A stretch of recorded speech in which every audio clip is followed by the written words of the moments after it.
Alright, fellow hunters, time to take a look at the second episode of the day, which is Wishful Thinking. An invisible being lurks around a woman, Candace, in the showers of the Cascade Women's Fitness Center.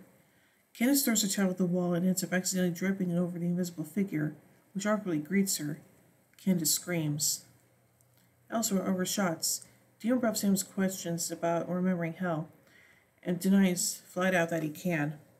He is, however, extremely eager to investigate the shower spirit case. At number 1 Lucky Chin's, a restaurant in Concord, Washington, Candace tells Sam about her ghostly encounter for his book, timely titled Supernatural. Rather than harming her, the spirit knew her name and helped her when she fell, begging her not to tell its mom. Dean finds no EMF at the site, but he and Sam do come across a man claiming to have been attacked by Bigfoot, a well-known hoax. They can't explain the huge tracks they find in the woods, though, which lead to a raided liquor store. A little girl on a bike, Audrey Elmer, drops off a box full of alcohol and porn, along with a sorry note. While passing by the Winchesters, Bus H&B's magazine falls to Dean's feet from the girl's box. Sam and Dean follow her home, and are surprised when she tells them that her teddy bear is responsible for the damage. The girl's teddy is big, real and can talk, and is in the midst of an existential crisis, halted in the TV room crying at news reports. Audrey tells Sam and Dean that she wished for him at the wishing well at Lucky Chin's. They visit the restaurant, and Dean tests the well by wishing for a sandwich. Dean's wish immediately comes true as they realize it works. Posting as health inspectors, they clear the restaurant and drain the fountain. Dean asks Sam if he's tempted to make a wish, to reset his life so he could be normal again. Sam says he wouldn't, but if he did, he asks for a little head on a plate, bloody. They notice an ancient coin at the bottom of the fountain, which refuses to budge. Dean goes on research duty, while Sam heads to the Women's Health Center to scold the pervy teen who wished for invisibility. Back at the hotel, Sam finds Dean in the bathroom, sick to his stomach.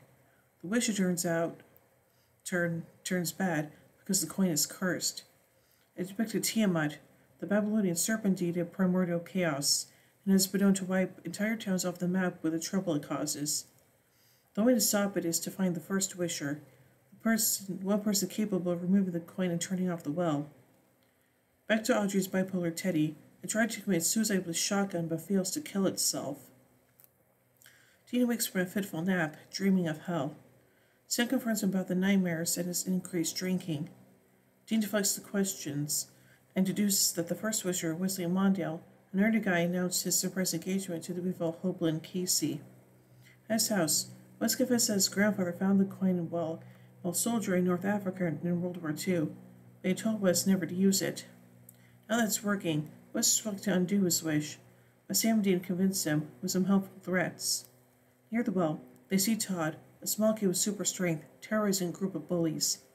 Dean tries to talk to him, but gets beaten up for his troubles. At the restaurant, a lightning bolt strikes Sam, thinks of wishing that no one would take away her love for Wes. Wes removes the coin of the fountain, which reverses all the wishes in town. Afterwards, Hope couldn't even remember Wesley's name. Dejected Wes leaves Sam with the coin. Later, Sam meets Dean at a pier, confirming that the coin's been melted down.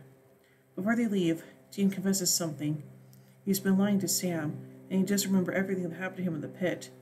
When Sam tries to get him to talk about it, so he doesn't deal with it on his own, Dean refuses, telling Sam that there's no way to make him understand. Sam doesn't know what to say, so Dean slowly walks away, and Sam follows him. Aww. So let's take a look at some continuity surrounding this episode. Sam was struck by lightning and killed, and everybody loves a clown. Ashwood said, "You ever been struck by lightning? It ain't fun."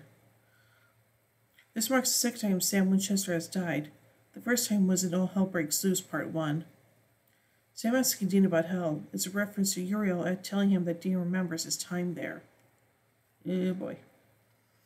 So now let's take a look at some trivia surrounding this episode. Sam, posing as an author, mentions the tentative title of the book that he is writing, Supernatural. The shower scene in the episode teaser references the famous shower scene in Alfred Hitchcock's Psycho, in which Mary Crane, played by Janet Leigh, is brutally stabbed and left to die. When Todd flips over the car, he starts yelling, "Kneel before Todd!" This is in reference to the DC Comics Superman villain General Zod, plus up telling everyone to kneel before Zod in order to show his superiority over others. When Dean says, "Run, Forrest, run," this is a reference to the movie Forrest Gump. When Dean finds the broken bottles of Amaretto Irish cream and calls Bigfoot a girl drink drunk, this reference to the Kids of the Hall comedy sketch of the same name, but an alcoholic who only drinks overly sweet girl drinks.